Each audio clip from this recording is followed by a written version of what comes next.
안녕하세요. 시들링 소울입니다. 이제 레슨 7가를 읽을 차례가 되었습니다. 현재까지 저는 7가까지 4번 정도 반복해서 읽었고 메시지에서 주고자 하는 의도가 무엇인지를 생각하며 읽고 있습니다.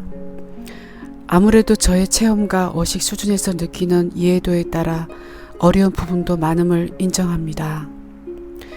레슨 7가도 6가처럼 사랑에 관한 내용과 함께 왜 우리가 사랑을 선택해야 되는지를 설명하였다고 생각합니다. 사실 저는 많은 지혜로운 책을 읽을 때마다 과연 내가 언제쯤 이런 경지에 다다를 수가 있으며 이 생에서 가능은 할 것인지를 낙담하며 받아들이곤 하였습니다. 신이 느끼는 그 사랑이 무엇이며 내가 그 사랑을 체험할 때 나의 기쁨은 정말 어떠할지 저는 가늠조차 할 수가 없다고 생각하였습니다.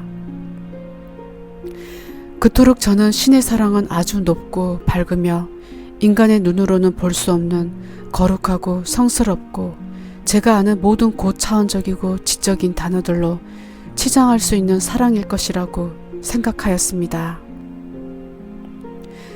그래서 마음 공부를 하지 않는 사람을 보았을 때 저도 진정한 사랑을 체험하지 못했으면서 그들에게 저의 영적 지식들을 들떠서 마구 이야기한 적이 있었습니다. 그리고 그것이 그들에게 나도 부처처럼 영적인 씨앗을 뿌리게 되었을 것이라고 스스로 자만에 빠지곤 하였습니다.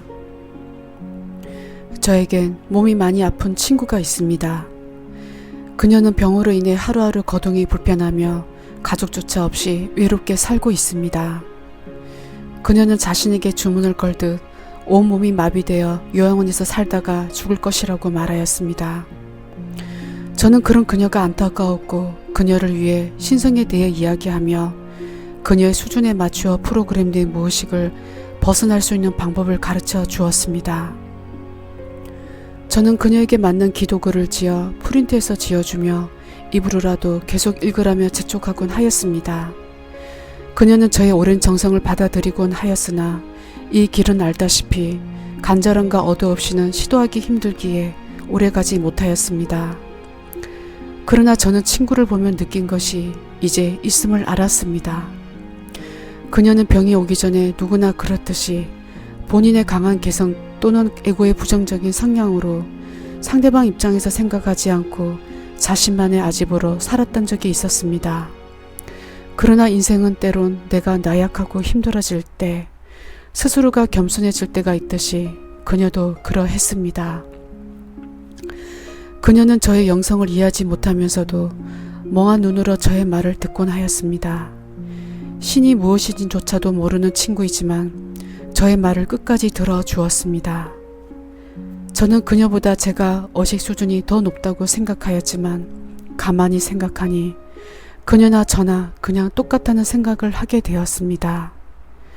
그녀는 저의 진심을 알기에 이해하지 못하는 눈을 가지고서도 저의 말을 거부 없이 들어주었습니다.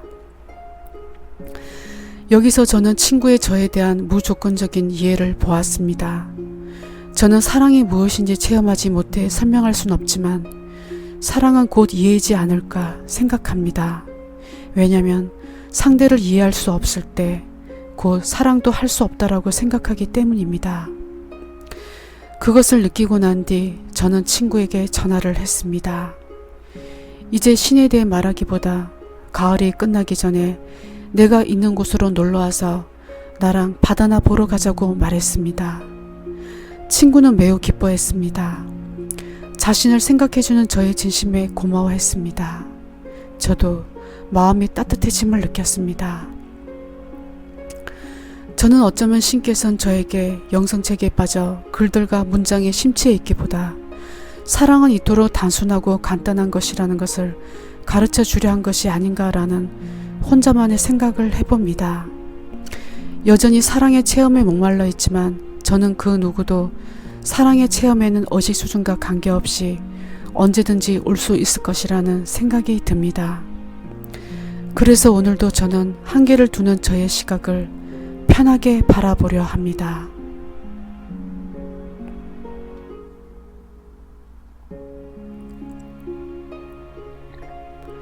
레슨 7. 너희는 얼마나 많은 여정을 걸었던가. 그 영원한 진실로 다시 깨어나기 시작하기 전에 얼마나 많은 경험과 순간들이 너의 존재를 지나갔던가. 그 빛이 떠오르기 전에 얼마나 많은 인생과 세상들을 아무런 생각 없이 떠나 보냈던가. 이 여정을 걷는 중에 가끔씩 너희는 갑자기 멈추고 이런 경험을 할 것이다. 빗방울이 나무 잎사귀에 떨어지는 것을 보고 너희는 그 나뭇잎과 빗방울과 하나가 되는 것을 느끼고 너희가 그들과 같다는 것을 인지할 것이다. 이 깨달음이 너희 몸속에 배어들기까지 약간 정신 나간 것 같은 이런 경험을 너희는 몇 번이나 하였던가. 신이시여, 나는 모든 창조물들과 하나가 되는 것을 경험하였습니다. 다른 이들에게 이 말을 하면 나를 미쳤다고 하겠지요? 그리고 너희는 다시 너의 일상으로 돌아간다.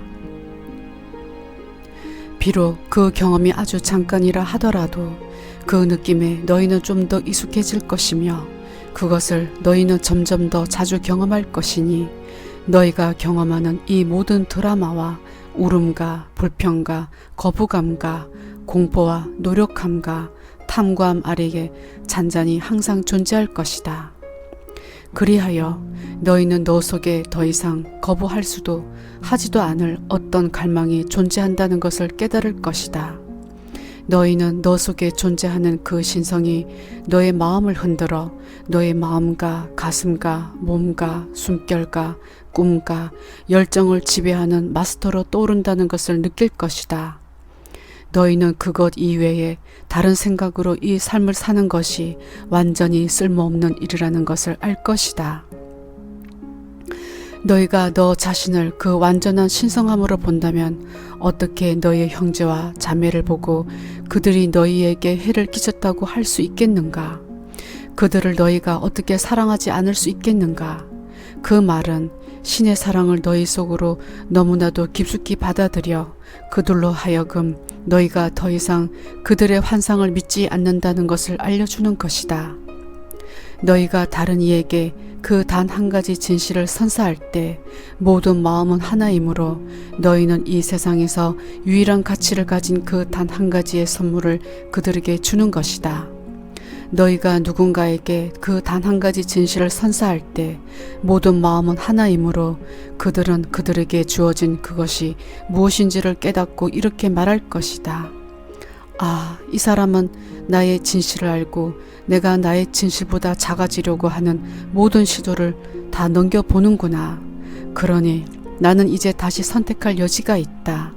바로 그런 생각을 할 때 기적이 일어날 것이다. 그러니 이 세상을 치료하려고 노력하지 말라. 너희가 다른 이들을 얼마나 사랑하는지 세상에 보여주기 위하여 노력하지 말라. 바쁜 벌로 사는 그 삶을 포기하라. 단지 사랑이 되어 살라. 왜냐면 너희는 이 세상에 어떤 것도 그것보다 중요한 것이 없다는 것을 알기 때문이다. 사실상 너희는 사랑 이외에 다른 것이 되는 것에 성공한 적이 한 번도 없었다. 그렇다면 무엇이 너희를 그 영원한 진실로부터 멀어지게 하는가? 너희 지구상에는 고대부터 존재한 정글이 하나 있다. 그 정글은 너무도 깊고 너무도 험하여 아무도 그 속으로 들어가 본 적이 없었다. 인간들에게 알려지진 않았지만 그 정글 속의 삶은 그대로 진행되었다. 그 깊은 정글 속에서 오늘 아침 작은 잔디 잎사귀가 보이지 않는 바람에 흔들렸다. 그 작고 부드러운 바람이 그 작은 잎사귀를 한순간 움직여 잔디 아래에 있던 조그만 돌멩이 위에 잠시 아주 작은 그림자를 만들었다. 아무도 그것을 보지 못하였다. 그 그림자는 이 세상에 아무런 영향도 끼치지 않았다. 그 돌멩이도 눈치채지 못했다. 이 지구상의 누구도 그것을 의식하지 못했다. 나 이외에는 천국마저도 그것을 목격하지 못했다. 그래서 나는 그것에 얽힌 이야기를 만들어내야 했다. 그 작은 그림자에게 너희는 모든 힘을 다 주었다. 그것은 마치 진실을 너희로부터 감출 수 있을 것처럼 보이게 하였다. 그 순간 너희는 그 작은 그림자에게 모든 힘을 주었다. 그 작은 순간 두려움이 탄생되었다. 두려움은 항상 사랑으로부터 너희를 움츠러들게 하였다. 너희가 마음의 치료를 거부하고 진실을 말하기를 힘들어할 때 내가 말하노니 그 바로 전에 무엇인가가 일어났다. 그것이 무엇인가? 그것은 그 그림자가 모든 힘을 가지고 있다고 너희 마음속으로 결정을 내리는 것이다. 그리고 너희가 만약 너의 마음을 치료하고 자라고 변화시키고 신성이 너희 속에 살게 하기를 받아들일 때 그 작은 순간 속에 그 작은 잎사귀가 만든 그 작은 그림자는 너희를 벌주고 망가뜨릴 것이라고 믿게 되었다. 너희가 만약 이 스토리를 보고 이것이 얼마나 말도 안 되는 우스망상에 불과한가를 진심으로 느꼈을 때 너희는 다시는 두려움을 두려워하지 않아도 될 것이다. 그러니 어떤 모양의 잔디 잎사귀의 그림자가 너의 영혼을 소유하고 지배하기를 너희는 허락하는가? 그 그림자의 모양은 아주 다양하지 않은가? 너희는 친구들과 부모들과 형제들을 만족시켜야 한다고 생각한다. 너희는 너희 정부에 순종해야 한다고 생각한다. 너의 파트너와 아이들은 항상 너보다 먼저라고 생각한다. 너희는 세금도 내야 된다고 생각한다. 너희 속에 끓는 그 욕망도 눌러야 한다고 생각한다. 다른 사람들이 하는 일과 말들을 비판하는데 적어도 하루에 7, 8시간을 할애하며 너희는 이렇게 생각한다. 와, 이 세상은 정말로 나를 피곤하게 하는군. 그러나 누군가 해야 할 일이지. 그러면서도 너희는 사랑이 이 세상을 돌게 한다고 생각한다. 그러나 내가 장담하니 돌면서 아무데도 가지 않는 것은 사랑이 아니다. 사랑이 너희를 창조했다. 사랑은 너희 속에 하나의 개인으로 탄생되어 선택의 자유, 느낌의 자유, 강명과 사랑을 전달하는 자유, 너 속에 너를 아는 그 무언가가 존재한다는 것을 아는 그 힘과 자유를 준다. 그것이 바로 사랑의 힘이다. 두려움이 그것과 비슷한 것이라도 창조하였는가? 그러니 너희가 원하는 것이 무엇인가? 창조인가? 아니면 모방인가? 평화인가? 아니면 너 자신을 하찮음으로 마취시키는 힘인가? 너의 인생이 진정한 자유를 얻었을 때 너의 인생이 그 열망과 그 태도와 그 선언과 그 헌신이 되었을 때 완벽함이 너희를 통하여 표현될 것이다. 진정한 완벽함은 시간의 축소를 일으키게 하는 기적의 마음을 의미한다. 너의 인생이 그것이 되었을 때 너희가 더 이상 대립된 생각에 너 자신을 헌신하지 않을 때 너희는 내 인생이 나에게 무엇을 의미했는지를 이해하게 될 것이니 그것은 바로 너희가 내 인생을 경험할 것이기 때문이다. 그러나 바로 너희는 이렇게 걱정하기 시작할 것이다. 그러면 내가 완벽함에 가까워질 때가 되면 십자가에 못 박혀야 한다는 말인가요? 내가 그것을 경험해야 한다면 제발 당신께서 그 못도를 소독이라도 시키게 할 수 있겠습니까? 그리고 못 박히는 날짜와 시간을 내가 선택할 수 있겠습니까? 그날 아침 너무 일찍 일어나지 않을까 합니다. 너희는 십자가에 못 박히는 것이 무엇을 의미하는지 이미 안다. 너 자신이 그 경험을 수백억 번도 더 경험했으니 하찮은 못 하나가 손바닥을 뚫고 지나갈 때의 고통보다 더한 고통을 너희는 너 자신에게 거듭하여 반복했다. 지옥은 다름 아닌 틀에 박히고 감옥 같은 삶을 살며 자신을 십자가에 못 박게 하며 신이 사랑으로 만든 모든 것을 파괴시키는 것을 의미한다. 그러니 신을 사랑하는 데 힘쓰지 말라. 너희는 아무것도 이루지 못할 것이다. 다른 이들을 사랑하고자 힘쓰는데 너의 에너지를 낭비하지 말라. 그것은 너에게 아무 도움도 되지 않을 것이다. 그리고 제발 너희가 어떤 일을 사랑한다고 설득하는데 시간을 낭비하지 말라. 너희 모든 힘과 노력을 신이 너에게 준 그 자신의 존재의 의식을 십자가에 못 박는 것을 포기하는 데 집중하라. 다른 모든 창조물보다 그 자신을 더 사랑할 것을 배우라. 그 자신을 보살피기를 배우라. 기쁨과 진실을 말하는 그 자신을 키우고 가꾸기를 배우라. 그리하여 너희 말과 행동과 존재가 다른 이들을 항상 기쁘게 하라. 그리하여 어떤 이가 너희가 있는 방으로 들어왔을 때 아무것도 하지 않고도 그 신선한 공기가 그들을 반기게 하라. 너희가 너 주변에 존재하는 물건들로부터 너의 마음의 부족함을 항상 채우려 한다면 너희는 절대로 너 자신을 사랑하는 법을 배우지 못할 것이다. 그리고 너희는 절대로 자유를 경험하지 못할 것이다. 행복은 너의 마음에서 비롯된다. 그러면 어떤 일이 일어나는가? 너희는 결국 정답을 얻을 것이며 이렇게 결정할 것이다. 저 작은 그림자가 이제까지 무엇을 해왔던가? 이제 그 그림자를 하나씩 걷어낼 때가 되었어. 얼마나 많은 잎사귀가, 얼마나 많은 그림자가 그 자신을 덮고 있었던가? 그 질문은 더 이상 아무런 의미도 없을 것이다. 그렇다면 너희가 그 경지에 도달했을 때 무슨 현상이 일어나는가? 먼저 잘 들으라. 너희가 이 세상사 중에서 용서할 수 없는 것이 더 이상 없을 것이다. 그러나 그 마음은 계속해서 거부하려 할 것이다. 그렇다면 내가 채식자가 아닌 이들도 사랑해야 한단 말인가? 그렇다면 내가 완전히 잘못된 정치인을 선택하여 투표하는 이들도 사랑할 수 있어야 된단 말인가? 그렇다면 내가 권력을 쫓아 전쟁을 일으켜 5,000명의 여자와 아이들을 죽이는 그 자를 보고도 나의 사랑에 조금도 영향을 끼치지 말아야 된단 말인가? 그렇다면 이 순간에 불가한 세상살이를 살아가며 일어나는 모든 일이 나에게 진정으로 말 그대로 아무런 문제가 되지 않으며 내가 용서할 수 없는 것은 아무것도 없다는 말인가? 그 말은 너희가 세상의 악을 못 본 척하고 산다는 말이 아니다. 그 말은 너희가 용서할 수 없는 것이 더 이상 없게 된다는 말이다. 왜냐하면 너희가 용서할 수 없는 것을 너희는 비판할 것이기 때문이다. 비판 하나하나는 모든 존재의 권리를 죽이려 하는 시도이다. 비판은 용서의 반대말이다. 그것은 두려움과 같은 곳에 존재한다. 용서는 사랑과 함께 존재하며 오직 사랑만이 이 세상을 치료할 수 있다.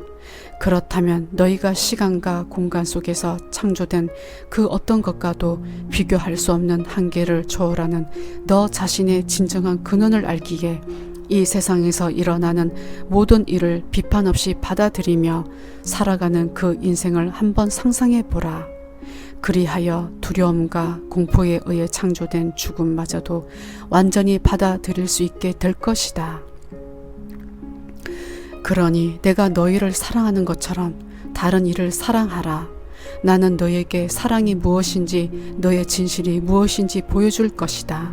너희가 얼마나 오랫동안 주저하고 망설이든지에 상관없이 나는 절대로 이것을 포기하지 않을 것이다. 왜냐하면 사랑은 참을성과 간대함을 뜻하기 때문이다. 사랑은 환상에 의해 묽어질 수 없으며 환상을 허락하지 않는다.